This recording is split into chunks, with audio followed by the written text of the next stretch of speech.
तो पिछले वीडियो में हमने addition subtraction of matrices already पढ़ रखा है।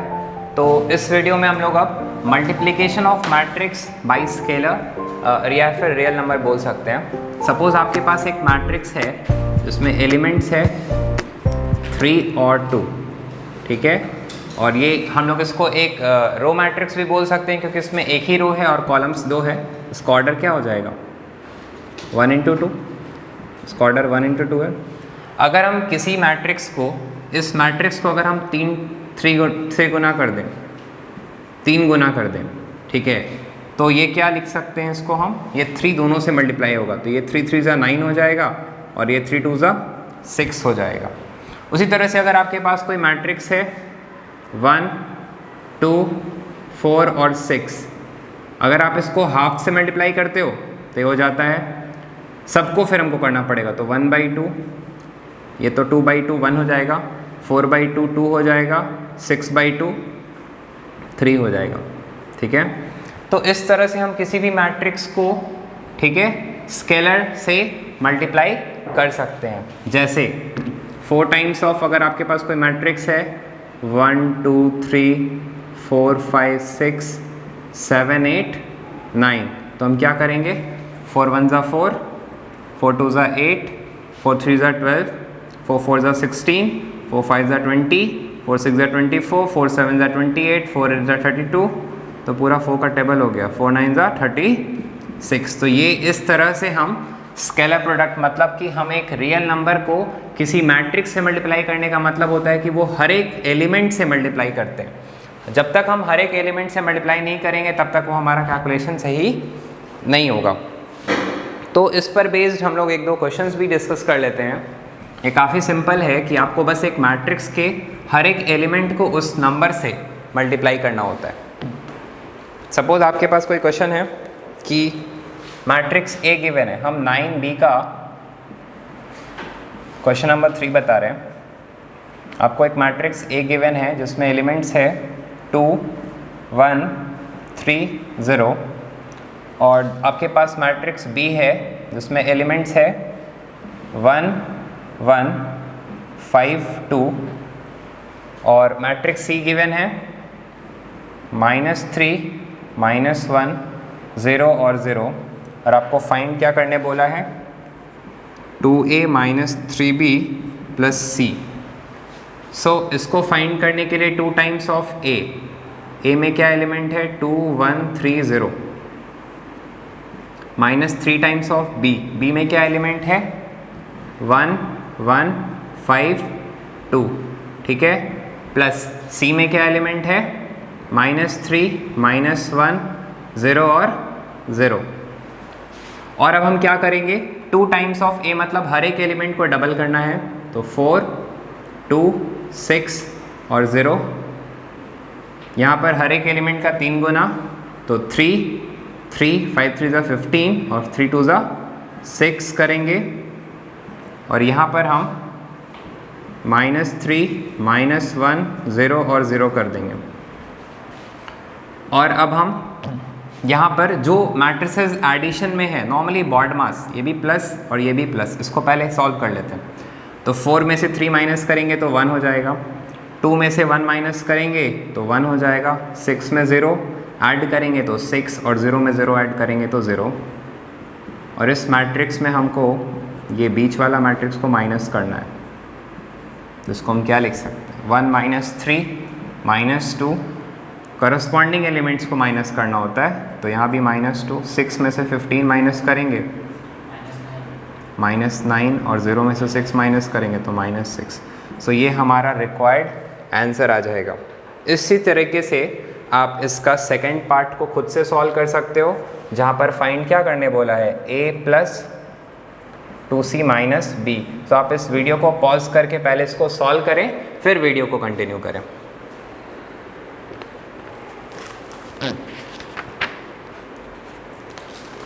हम इस एक्सरसाइज का क्वेश्चन नंबर 7 को भी डिस्कस कर देते हैं।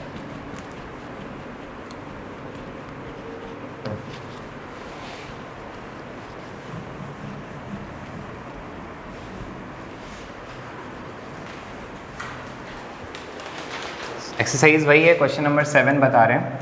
क्वेश्चन नंबर 7 में एक मैट्रिक्स ए गिवन है जिसमें एलिमेंट्स क्या लिखा है, -3, 6, 0 और -9, और हमें उसका 80 कह रहा है कि उस मैट्रिक्स का ट्रांसपोज है, और ट्रांसपोज निकाला नहीं है, सिर्फ पूछ दिया है। क्या पूछा है? Find twice A plus thrice A transpose. ये पहला है। दूसरा चीज़ क्या है? Twice A transpose minus thrice A. Third है हमारा half A minus 1/3 A transpose. और फोर्थ क्वेश्चन में है ए ट्रांसपोज माइनस 1/3 ए। तो यहाँ भी कुछ नहीं है, उसी तरीके से सॉल्व होगा। आपको मैंने बताया है कि हम लोग ट्रांसपोज को कैसे फाइंड आउट करते हैं। तो ट्रांसपोज को फाइंड करने के लिए आप गिवन मैट्रिक्स के फर्स्ट रो को फर्स्ट कॉलम बना दो और सेकंड रो को सेकंड कॉलम बना दो। तो ये हमारा ट्रांसपोज आ गया। अब नंबर 1 क्या फाइंड करना है? ट्वाइस ए। तो 2 times of first matrix -3, 6, 0, -9 plus 3 times of A transpose, तो -3, 0, 6, -9। और जब इसको ऐड करोगे तो सॉल्व करोगे तो 3 2 ज़ा -6, 12, 0, 18, -18 हो जाएगा। और यहाँ पर -9, 0, 18 और -27 हो जाएगा। और फिर हम इसको नॉर्मली सॉल्व करेंगे तो -6 और ये प्लस माइनस माइनस -15 हो जाएगा। 12 में से हम 0 ऐड करेंगे तो 12, 18 + 0 18 हो जाएगा। और -18 और -27 ऐड करेंगे तो 45 आ जाएगा। तो इस तरीके से हम लोग इसको सॉल्व करते हैं। Please pause the video to note it down.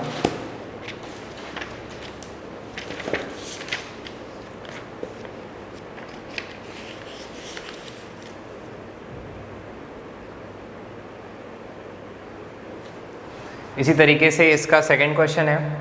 Second question क्या बोल रहा है कि twice A transpose minus thrice A find करना है। तो इसी ए ट्रांसपोज का हम डबल ले लेंगे, -3, 0, 6, -9 और minus thrice of A transpose. तो ए ट्रांसपोज क्या हो जाएगा? थ्राइस ऑफ ए, तो -3, 6, 0 और -9, -6, 0, 12 और -18 हो जाएगा। और यहाँ पर 9 और फिर 18 और 0 और 27। अब इसको हम सब्ट्रैक्ट करेंगे तो -6 और +9 तो 3 हो जाएगा। 0 -18, -18, 12 - 0 12 और -18 माइनस प्लस 27, तो ये 9 आ जाएगा। इस तरीके से हम लोग सॉल्व करेंगे। और ये बचा हुआ जो 2 क्वेश्चंस हमने छोड़ दिया, ये क्वेश्चंस आप सॉल्व खुद से करोगे वीडियो को पॉज करके। इसमें कुछ भी नहीं है, एक हम बता देते हैं, 3rd नंबर हम बता देते हैं, 4th आप खुद से बना लेना।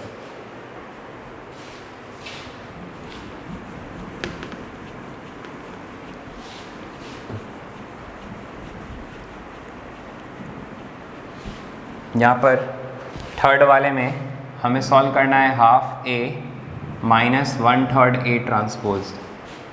तो हाफ ए करने के लिए हम इस पूरे मैट्रिक्स का आधा कर देंगे, हर एक एलिमेंट को हाफ कर देंगे,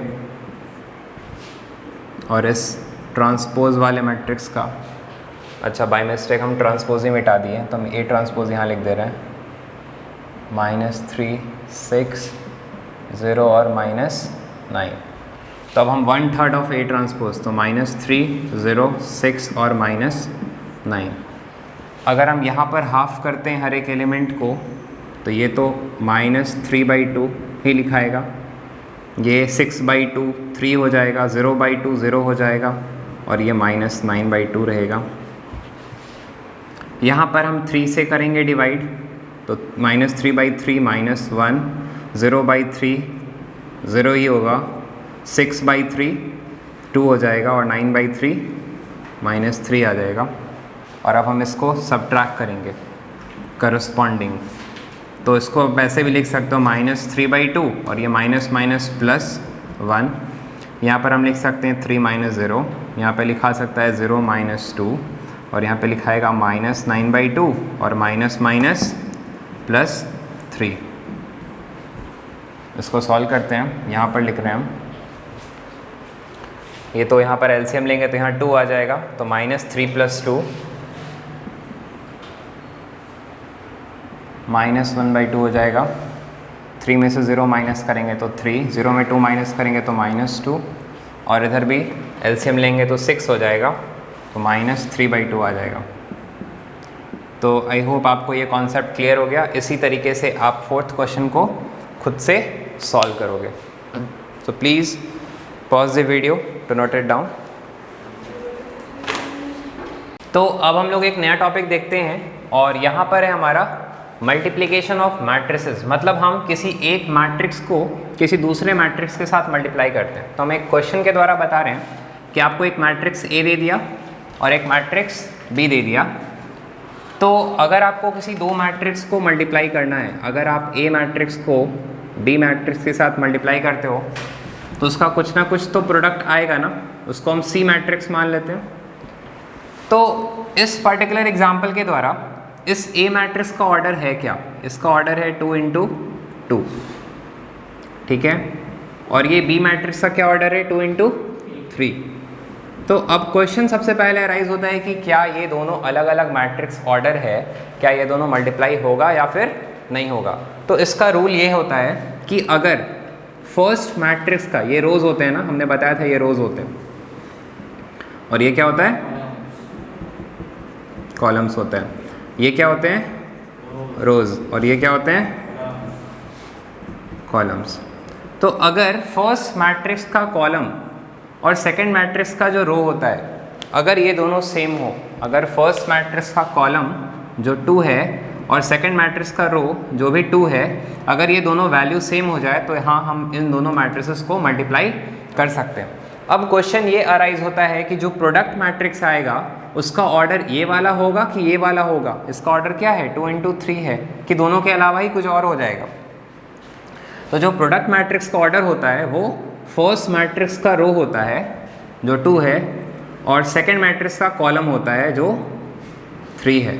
मतलब ये दोनों जो मिलकर के हमारा प्रोडक्ट का ऑर्डर डिसाइड करता है, और ये दोनों से ये पता चलता है कि मल्टीप्लिकेशन पॉसिबल है कि अगर ये दोनों वैल्यू सेम है तो मल्टीप्लिकेशन पॉसिबल है, और अगर पॉसिबल है तो प्रोडक्ट का ऑर्डर क्या होगा, तो प्रोडक्ट का ऑर्डर होता है फर्स्ट मैट्रिक्स का रो इंटू सेकंड मैट्रिक्स का कॉलम। तो एक बार हम क्या करते हैं सी मैट्रिक्स का स्ट्रक्चर बनाते हैं। ये तो 2 × 3 है, ये कुछ ऐसा होगा, इसको हम बोल देते हैं A11, A12, A13, A21, A22, A23। ध्यान दो, तो इस दोनों मैट्रिसेस के प्रोडक्ट के बाद जो हमें एक नया मैट्रिक्स मिला, तो हमें इन सारे एलिमेंट्स को ही तो फाइंड करना है। इन सारे एलिमेंट्स को फाइंड करेंगे तभी तो इन दोनों का प्रोडक्ट आएगा ना। तो A11 का मतलब क्या होता है, फर्स्ट रो और फर्स्ट कॉलम। तो जब हम ए मैट्रिक्स को बी मैट्रिक्स से मल्टीप्लाई कर रहे हैं तो इसको हम फर्स्ट मानेंगे, ये हमारा फर्स्ट मैट्रिक्स है, ये हमारा सेकंड मैट्रिक्स है, ठीक है। अगर हम बी को ए से मल्टीप्लाई कर रहे होते तो हमारा बी फर्स्ट मैट्रिक्स हो जाता, ए हमारा सेकंड मैट्रिक्स हो जाता। हमेशा याद रखना है कि हम लोग फर्स्ट मैट्रिक्स का हमेशा रोज लेते हैं, हम लोग फर्स्ट मैट्रिक्स का हमेशा रोज लेते हैं और सेकंड मैट्रिक्स का हमेशा कॉलम लेते हैं, ठीक है। मतलब अगर आपको A11 फाइंड करना है तो आप फर्स्ट मैट्रिक्स के रो से, फर्स्ट मैट्रिक्स का रो क्या है, ये है ना, सेकंड मैट्रिक्स के कॉलम से मल्टीप्लाई कर दो, क्योंकि फर्स्ट मैट्रिक्स का row multiplied first matrix second matrix का कॉलम। तो जब आप 6 को 2 से मल्टीप्लाई करोगे तो आप लिखोगे 6 × 2, फिर प्लस 9 × 7। आप प्रोसेस देखो हम कैसे कर रहे हैं, हमने फर्स्ट को इससे किया, फिर इसको इससे किया और दोनों को जोड़ के A11 निकाल के रख दिया। फिर A12 निकालने का मतलब फर्स्ट मैट्रिक्स का रो, फर्स्ट रो और सेकंड मैट्रिक्स का सेकंड कॉलम। तो अब हम इसी को सेकंड कॉलम से मल्टीप्लाई करेंगे। तो 6 × 6 प्लस 9 × 8, ठीक है। अब हम A13 निकाल रहे हैं, मतलब फर्स्ट मैट्रिक्स का फर्स्ट रो और सेकंड मैट्रिक्स का थर्ड कॉलम। तो अब हम 6 को 0 से करेंगे, 6 × 0 प्लस 9 × 9 करेंगे। अब हमको A21 निकालना है। तो A21 का मतलब होता है फर्स्ट मैट्रिक्स का सेकंड रो और सेकंड मैट्रिक्स का फर्स्ट कॉलम। तो 2 को 2 से करेंगे, 2 × 2 प्लस इस 3 को 7 से करेंगे। अब हमको फाइंड करना है A22। A22 का मतलब क्या होता है कि फर्स्ट मैट्रिक्स का सेकंड रो, सेकंड मैट्रिक्स का भी सेकंड कॉलम। तो 2 × 6 प्लस 3 × 8। फिर A23 निकालने का मतलब फर्स्ट मैट्रिक्स का सेकंड रो, सेकंड मैट्रिक्स का थर्ड कॉलम। तो सेकंड रो को थर्ड कॉलम से करना है। तो 2 × 0 प्लस 3 × 9। और इसको सॉल्व करने से हम इन दोनों मैट्रिक्स का मल्टीप्लिकेशन फाइंड आउट कर सकते हैं। तो ये कितना हो जाएगा, 12 प्लस 63, 36 प्लस 72, 0 प्लस 81, 4 प्लस 21 और 12 प्लस 24, 0 प्लस 27। अब आप इसका वैल्यूज़ बोलो, ये क्या हो जाएगा 75, ये क्या हो जाएगा 108, ये कितना हो जाएगा 81, ये कितना हो जाएगा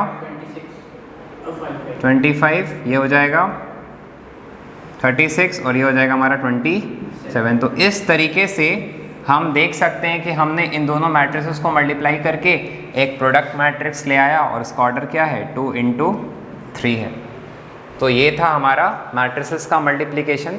तो बेसिकली आपको क्या क्या चीज़ याद रखना है कि अगर हम A को B से मल्टीप्लाई कर रहे हैं तो A को फर्स्ट मैट्रिक्स और B को सेकंड मैट्रिक्स कंसिडर करना होता है। हमेशा फर्स्ट मैट्रिक्स के रोज़ को कंसिडर करते हैं और सेकंड मैट्रिक्स के कॉलम्स को। मतलब ये रोज़ हो गया और ये कॉलम्स हो गया, ठीक है। हम इन रो को इस कॉलम से, फिर इस रो को इस कॉलम से, इस तरह से मल्टीप्लाई करते जाते हैं और हमें वैल्यूज़ ऑब्टेन हो रहा है। तो हमेशा फर्स्ट मैट्रिक्स का रो लेना है और सेकंड मैट्रिक्स का हमेशा कॉलम लेना है। ये चीज़ तो हम काफ़ी ज़्यादा डीप जाके बताए हैं। आपको सिंपल तरीके से भी बना सकते हो। कुछ क्वेश्चंस हम आपको डिस्कस करके दिखाते हैं।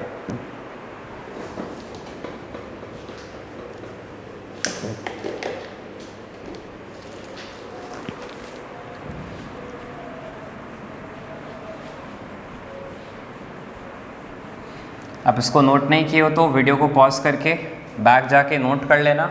और अगर ये मल्टीप्लिकेशन प्रोसेस नहीं क्लियर हुआ है तो आप वीडियो को रिपीट कर लो 2-3 बार, ताकि ये चीज़ आपको एकदम अच्छे से क्लियर हो जाए कॉन्सेप्ट।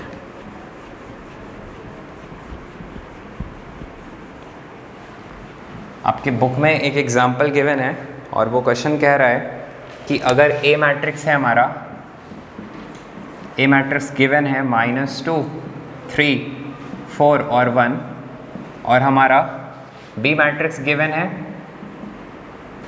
1, 2, 3 और 5, और हमें करना क्या है, हमसे पूछ रहा है AB फाइंड करो, फिर पूछता है BA भी फाइंड करने कहा है, और थर्ड में पूछ रहा है कि is AB is equals to BA। तो पहले हम लोग चेक कर लेते हैं, फिर हम कुछ आगे बोलेंगे उस पर। तो हमारा जो A मैट्रिक्स है उसका ऑर्डर क्या है 2 × 2, और जो B मैट्रिक्स है उसका ऑर्डर भी क्या है 2 × 2। तो हमने बताया था ना कि इसका कॉलम और इसका रोज़ क्या हो जाना चाहिए, सेम होना चाहिए, तभी मल्टीप्लिकेशन पॉसिबल है, ठीक है। क्योंकि हम A B कर रहे हैं ना, तो A का ऑर्डर क्या है 2 × 2 और B से मल्टीप्लाई कर रहे हैं तो B का ऑर्डर भी क्या है 2 × 2। ये दोनों वैल्यू मैच कर रहा है, मतलब हम मल्टीप्लिकेशन निकाल सकते हैं। और जो प्रोडक्ट मैट्रिक्स आएगा उसका ऑर्डर क्या होगा 2 × 2 होगा। तो वो तो प्रोसेस से आपको समझाए थे उतना, हम डायरेक्टली AB मैट्रिक्स को फाइंड करके दिखाते हैं। तो -2 3 4 1, ये ए मैट्रिक्स है, इसको मल्टीप्लाई करना है आपको बी से 1 2 3 5। आप यहाँ पर ए भी लिख सकते हैं, ए बी फाइंड कर रहे हैं ना। तो ए बी फाइंड करने के लिए हमने क्या बताया था, इसका ऑर्डर तो प्रोडक्ट मैट्रिक्स का 2 × 2 है, मतलब हम फर्स्ट रो को फर्स्ट कॉलम से पहले मल्टीप्लाई करके यहाँ लिखेंगे क्योंकि ए 1 1 होता है। तो -2 × 1 + 3 × 3।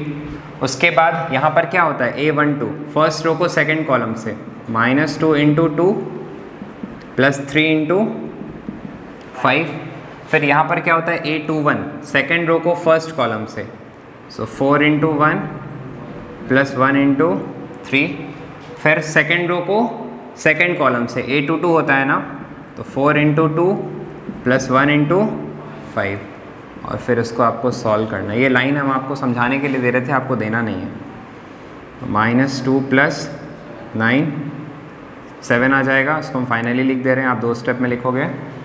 ये -4 + 15 आ जाएगा 11 हो जाएगा, और ये 4 + 3 7 हो जाएगा, और ये 8 + 5 13 हो जाएगा। तो इस तरीके से हमने मैट्रिक्स ए बी को ऑब्टेन कर लिया। अब हम ए बी तो ऑब्टेन कर लिया, अब हम देखते हैं कि बी ए का वैल्यू क्या आता है। तो बी मैट्रिक्स का ऑर्डर क्या है 2 × 2, और इसको मल्टीप्लाई करना है ए मैट्रिक्स से 2 × 2। तो ये दोनों का वैल्यू सेम है, मतलब हाँ हम बी ए को भी फाइंड आउट कर सकते हैं। तो बी मैट्रिक्स हमारा क्या है 1 2 3 और 5, यहाँ पर हम बी ए लिख दे रहे हैं जो हम फाइंड कर रहे हैं। और ए मैट्रिक्स क्या है हमारा -2 3 4 और 1। तो सेम चीज़ वही काम करेंगे फर्स्ट रो को फर्स्ट कॉलम से, सो 1 × -2 + 2 × 4। फिर यहाँ पर 1 × 3 + 2 × 1, और यहाँ पर हम क्या लिख सकते हैं 3 × -2 + 5 × 4, और 3 × 3 + 5 × 1। आप ये वीडियो पॉज कर करके अपने से भी ट्राई करोगे। ये -2 + 8 6 हो जाएगा, ये 3 + 2 5 हो जाएगा, इधर -6 + 20 14 हो जाएगा, और 9 + 5 14 हो जाएगा। तो हमने देखा कि हमारा जो मैट्रिक्स ए बी का प्रोडक्ट आया है और जो मैट्रिक्स बी ए का प्रोडक्ट आया है वो दोनों वैल्यू हमारा सेम नहीं है। इससे क्या कंक्लूज़न निकलता है, इससे ये कंक्लूज़न निकलता है कि अगर हम पहले मैथ्स में 2 × 3 करते थे या फिर 3 × 2 करते थे तो दोनों का रिजल्ट 6 आता था। इसका मतलब हम बोलते थे कि ये प्रॉपर्टी कॉम्यूटेटिव को सेटिस्फाई करता है, ठीक है, यहाँ पर कॉम्यूटेटिव प्रॉपर्टी लगता है। लेकिन मैट्रिसेस में कभी भी कॉम्यूटेटिव प्रॉपर्टी नहीं लगता है कि अगर आप ए बी कर रहे हो तो ज़रूरी नहीं है कि वो बी ए के इक्वल हो ही जाए, वो हो भी सकता है और नहीं भी हो सकता है। तो जैसे यहाँ पर हमारा ये दोनों इक्वल नहीं था। तो इसको पॉज करके आप नोट डाउन कर लें। तो इसी क्वेश्चन में पूछ रहा था कि कंक्लूज़न क्या निकला। कंक्लूज़न ये निकला कि A B is not equals to B A. This implies कि A does not shows multiplication does not shows commutative property. अब हम आप लोग को कुछ properties of multiplication of matrices बताते हैं।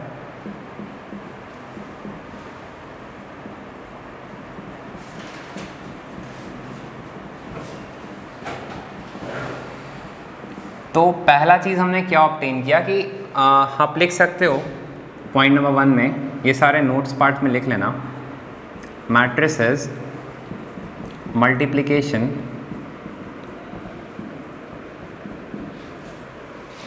में और मे नॉट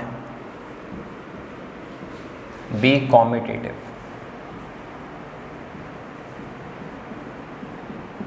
मैट्रिक्स का जो मल्टीप्लिकेशन होता है वो कॉम्यूटेटिव हो भी सकता है और नहीं भी हो सकता है। तो जैसे कभी कभी तो ये होगा कि अगर आप एक मैट्रिक्स ए को बी मैट्रिक्स से मल्टीप्लाई कर रहे हो, फिर आप बी को ए से मल्टीप्लाई कर रहे हो तो A B equals to B A आ सकता है, ठीक है, ये भी एक कंडीशन है। ए मैट्रिक्स है 2 इंटू 2 ऑर्डर का और आपके पास बी मैट्रिक्स है 3 इंटू 2 ऑर्डर का। तो यहाँ पर आप ये भी केसेस है, नहीं इसको आप लिखोगे 2 इंटू 3 ऑर्डर का, ठीक है। कभी कभी ऐसा भी केस एग्जिस्ट कर सकता है कि अगर एक मैट्रिक्स 2 इंटू 2 ऑर्डर का है और बी मैट्रिक्स हमारा 2 इंटू 3 ऑर्डर का है तो आप ए और बी को तो मल्टीप्लाई कर सकते हो क्योंकि ये दोनों वैल्यूज सेम है। तो हम यहाँ लिख सकते हैं कि ए बी एग्जिस्ट कर रहा है, तभी तो ए बी निकाल पाओगे ना। लेकिन अगर इसी दोनों मैट्रिक्स में अगर आप बी इंटू ए करना चाह रहे हो तो आप देखो कि क्या ये वैल्यू दो बीच का सेम है, नहीं। फर्स्ट मैट्रिक्स का कॉलम सेकंड मैट्रिक्स के रो के इक्वल नहीं है, तो यहाँ पर हम लिखेंगे कि बी ए एग्जिस्ट ही नहीं कर रहा है। तो जब एग्जिस्ट ही नहीं कर रहा है तो फिर कॉम्यूटेटिव क्या चेक करेंगे, है ना। तो कभी कभी वो इक्वल हो भी सकता है और कभी कभी वो इक्वल नहीं भी हो सकता है। कभी हो सकता है कि वो उसका उल्टा मतलब कॉम्यूटेटिव वाला मल्टीप्लाई नहीं हो, जैसे ए बी से मल्टीप्लाई हो रहा है लेकिन बी ए के साथ मल्टीप्लाई हो ही नहीं सकता। अगर आपको डाउट अराइज हो रहा है कि क्यों नहीं मल्टीप्लाई हो सकता, तो मानो कि अगर एक मैट्रिक्स बी है 2 इंटू 3 ऑर्डर का, तो मान लेते हैं एलिमेंट लिख देते हैं ना 1 2 3 4 5 6, तो ये हो गया ना 2 इंटू 3 ऑर्डर का। और हमारा ए मैट्रिक्स है 2 इंटू 2 1 2 3 4 लिख देते हैं। तो आप बेसिकली करते क्या थे, फर्स्ट रो को फर्स्ट कॉलम से पहले मल्टीप्लाई करते हो, तो आप 1 को 1 से तो मल्टीप्लाई कर दोगे, प्लस 3 को 3 से तो कर दोगे, लेकिन फिर 5 को किससे करोगे, यहाँ पे तो होना चाहिए था ना कुछ। इसलिए हम कहते हैं कि ये वैल्यू और ये वैल्यू क्या होना चाहिए, सेम, तभी मल्टीप्लिकेशन पॉसिबल है, एल्स मल्टीप्लिकेशन ही नहीं एग्जिस्ट करेगा। तो ये पॉइंट आपको क्लियर हो गया। तो आप यहाँ पे नोट में लिखोगे A B can be equal to B A और may not be BA may not be equal to BA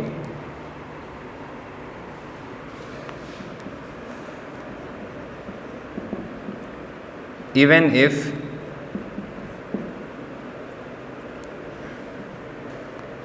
it could also be the case, कभी कभी ऐसा भी हो सकता है that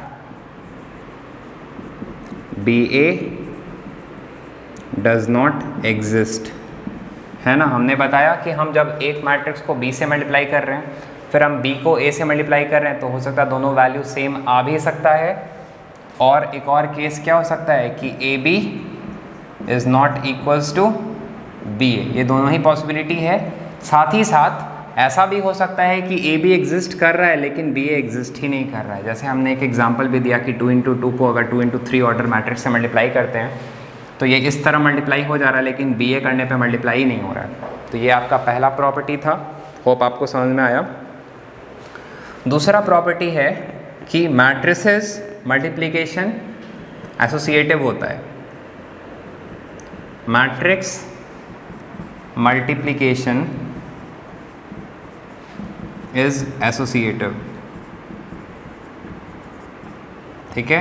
एसोसिएटिव का मतलब कि अगर आप ए मैट्रिक्स को बी मैट्रिक्स से मल्टीप्लाई पहले करके फिर सी से करो, या फिर आप पहले बी मैट्रिक्स को सी मैट्रिक्स से मल्टीप्लाई कर लो फिर ए से करो, ये दोनों ही का आंसर क्या आएगा, हमेशा सेम आएगा। मतलब मैट्रिक्स मल्टीप्लिकेशन एसोसिएटिव प्रॉपर्टी दिखा रहा होता है। उसी तरह से बात करेंगे डिस्ट्रीब्यूटिव,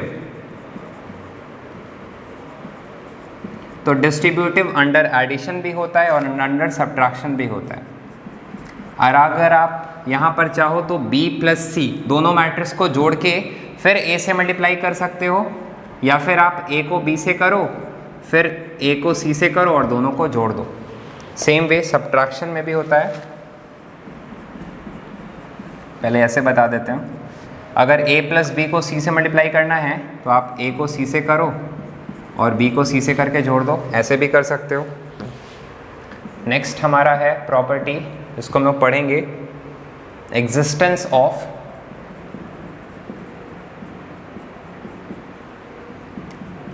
मल्टीप्लिकेटिव आइडेंटिटी।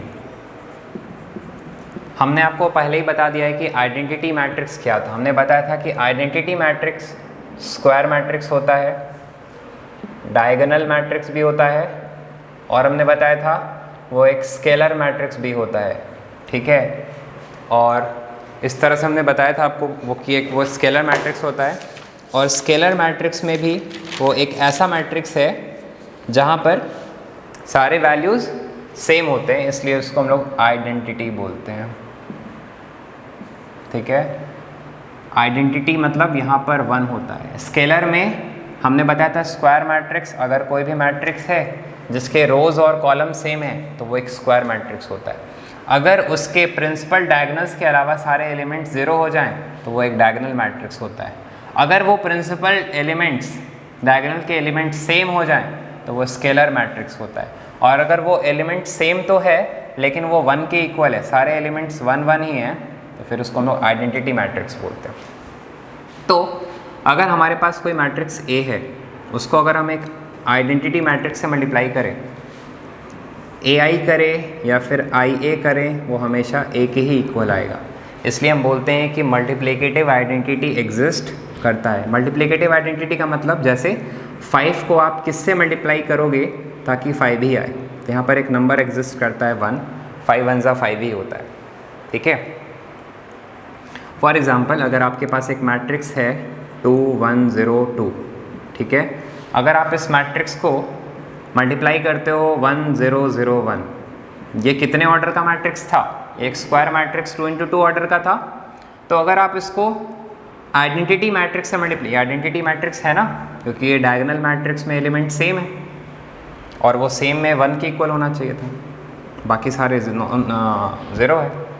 आप इसको सॉल्व करो, फर्स्ट को फर्स्ट से 2 1 ज़ा 2, 1 0 ज़ा 0 तो 2 आएगा, फिर 2 0 ज़ा 0, 1 1 ज़ा 1 तो 0 + 1 1 आएगा, 0 × 1 0 + 2 × 0 0 आ जाएगा, और 0 × 0 0 + 2 1 ज़ा 2 2 आ जाएगा। आप देखो कि हमने जब इसको इसके साथ मल्टीप्लाई किया तो फिर हमको यही वाला चीज़ फिर से मिल गया। आप इसको पहले रख दो, इसको बाद में रख दो, फिर भी करके देखोगे तो यही आएगा। लेकिन ये जो मल्टीप्लिकेटिव आइडेंटिटी एग्जिस्ट करता है ये फॉर स्क्वायर मैट्रिक्स होता है, यह चीज़ ध्यान रखना, ठीक है। ये जो मल्टीप्लिकेटिव आइडेंटिटी एग्जिस्ट कर रहा है ना, ये एक स्क्वायर मैट्रिक्स के लिए, क्योंकि आइडेंटिटी मैट्रिक्स में जो हम लोग डायगोनल्स का बात करते हैं वो स्क्वायर के लिए एप्लीकेबल है ना। अगर ऐसे मैट्रिक्स का बात करें तो उसमें डायगोनल्स कैसे आएगा? ये तो डायगोनल नहीं हुआ, ये भी डायगोनल नहीं हुआ, ऐसे भी डायगोनल नहीं, इसमें डायगोनल बन ही नहीं पाता है। इसलिए सबसे पहले आइडेंटिटी मैट्रिक्स एक स्क्वायर मैट्रिक्स होता है। तो किसी भी स्क्वायर मैट्रिक्स को अगर आप आइडेंटिटी मैट्रिक्स से सेम ऑर्डर के मल्टीप्लाई करोगे तो वही मैट्रिक्स ऑब्टेन होता है, इसलिए मल्टीप्लिकेटिव आइडेंटिटी भी एग्जिस्ट करता है।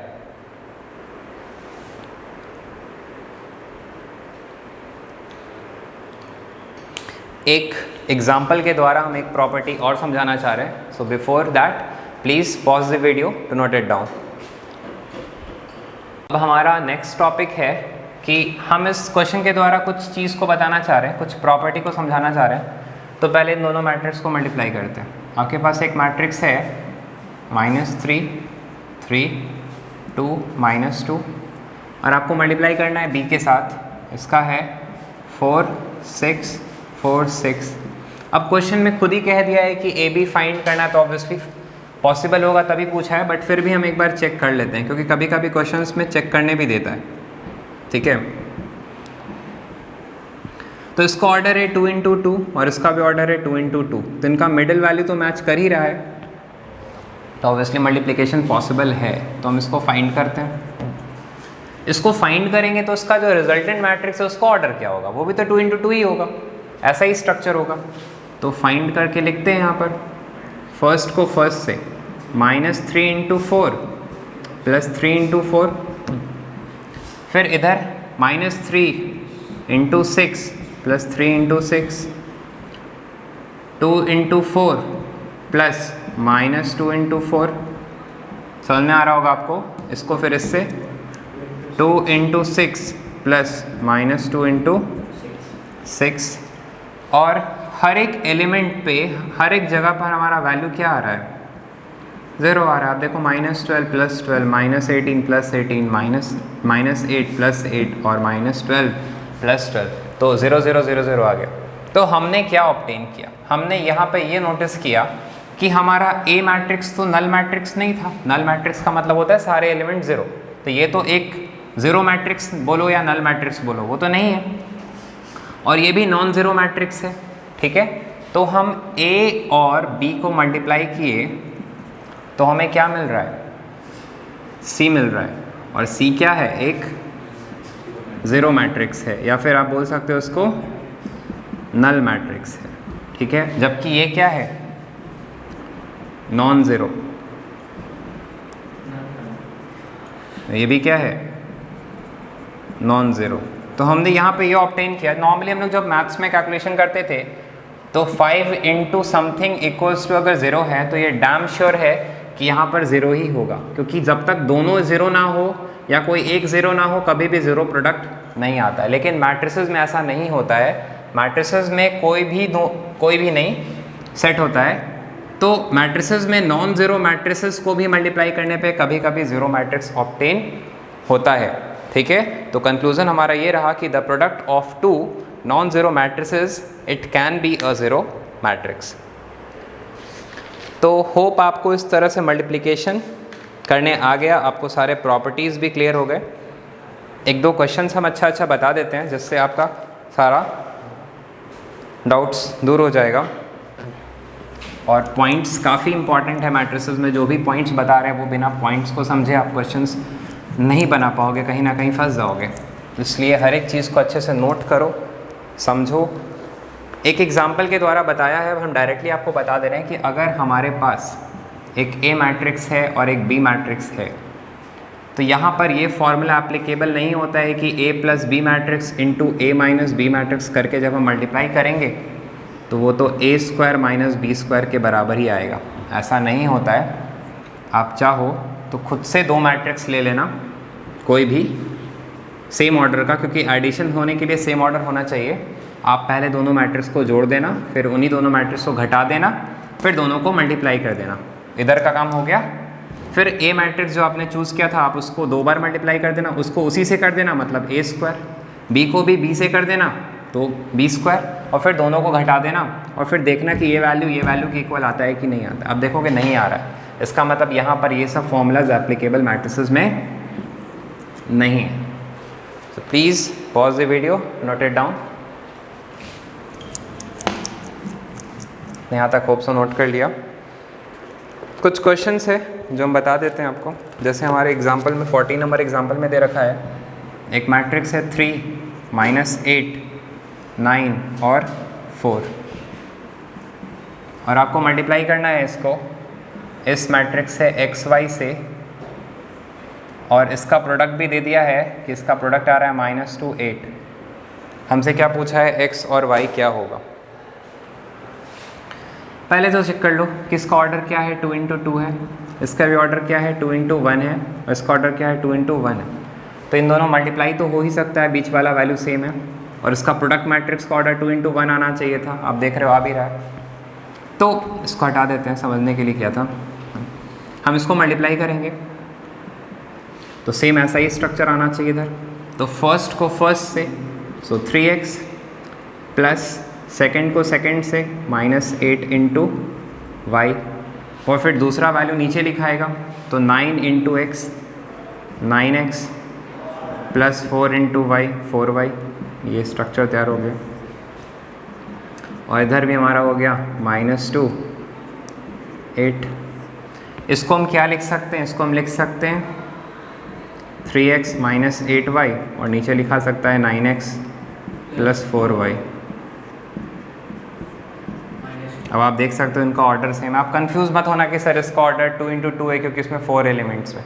इसमें 4 एलिमेंट्स नहीं है, एक ही एलिमेंट है। ये साइन से जुड़ा है ना, प्लस माइनस से, ये भी एक ही एलिमेंट है। तो मतलब ये भी 2 × 1 है, ये भी, इसका ऑर्डर भी 2 × 1 है। हमने बताया था कि अगर 2 मैट्रिक्स इक्वल हो जाता है तो उसके करस्पॉन्डिंग पोजीशंस के वैल्यू भी सेम होते हैं। मतलब हम 3x - 8y को -2 समझेंगे। सेम वे 9x + 4y को हम 8 समझेंगे। तो ये हमारा इक्वेशन 1 और ये हमारा इक्वेशन 2। अब इस दोनों इक्वेशंस को सॉल्व करने के लिए, ये हमारा 9th में था चैप्टर, कोएफिशिएंट सेम होना चाहिए। अगर हम x का कोएफिशिएंट देख रहे हैं तो सेम नहीं है, तो हम क्या करेंगे, फर्स्ट वाले मैट्रिक्स को हम ट्रिपल कर देते हैं, 9 हो जाएगा। तो ये हो जाएगा 9x - 8 3 = 24y = 3 2 = 6 -6, और दूसरा वाला हमारा वही रह जाएगा। अब हम इनका साइन को चेंज कर सकते हैं, ये ख़त्म हो जाएगा। -24 - 4 -28y, और यहाँ पर क्या हो जाएगा, -14। इसको हम लिख सकते हैं -14 अपॉन -28, ये हो जाएगा 1/2। अब हम इसी 1/2 को किसी भी इक्वेशन में प्लेस कर सकते हैं। अगर हम इसी में प्लेस कर दें, आप लिखोगे यहाँ पर पुटिंग y = 1/2 इन इक्वेशन 1, तो आप देखोगे 3x - 8 × 1/2 = -2। तो 3x माइनस, ये तो 2 4 = 8 हो जाएगा, तो 3x क्या हो जाएगा, 4 - 2 2x हो जाएगा 2/3। तो इस तरह से हम लोग क्वेश्चंस को सॉल्व करेंगे so that we can obtain the answer. एक लास्ट क्वेश्चन हम समझा दे रहे हैं, फिर आपसे एक्सरसाइज इजीली बन सकता है। क्वेश्चन हमारा है, नेक्स्ट एग्जाम्पल, हमारा नेक्स्ट क्वेश्चन है ये वाला, और इसमें हमको M मैट्रिक्स का ऑर्डर और as well as elements find करने बोला।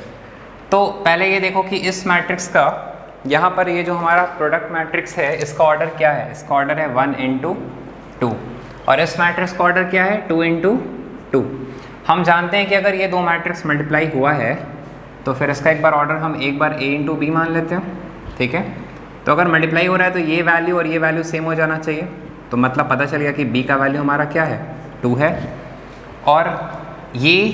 और ये एक्सट्रीम्स पे जो होता है, इस दोनों का प्रोडक्ट और रिजल्टेंट के ऑर्डर जो होते हैं वो दोनों सेम होते हैं। मतलब A का वैल्यू यहाँ से कंपेयर करोगे तो क्या हो जाएगा, 1 हो जाएगा, और B का वैल्यू क्या हो जाएगा, 2 हो जाएगा। तो इसका ऑर्डर है 1 × 2, ठीक है।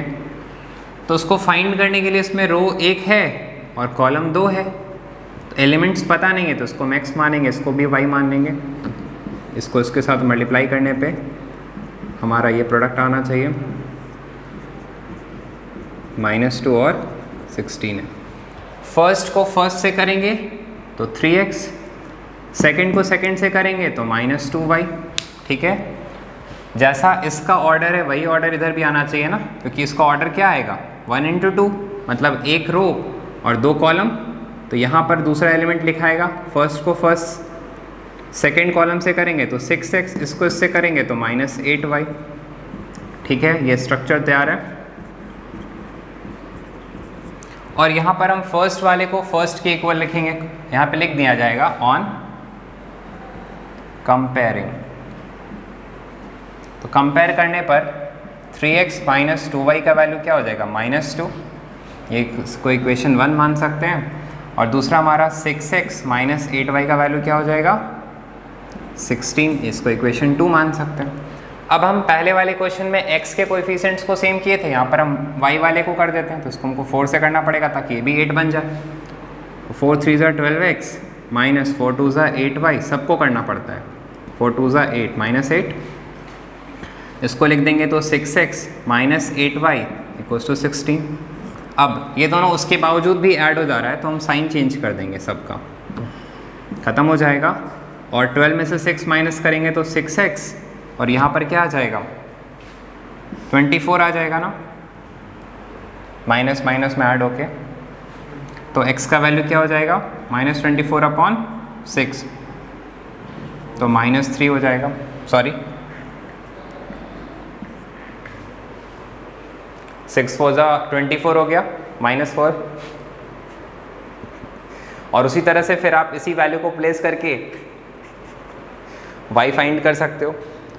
So thank you. इस तरह से आप अपने एक्सरसाइज का आप y वहाँ से खुद से फाइंड करना, तो देखना आपका आंसर -5 आ जाएगा। तो इस तरह से आप 9C को पूरा खुद से सॉल्व करोगे और आपको जो भी डाउट्स अराइज हो रहा है आप मेरे को सेंड करोगे।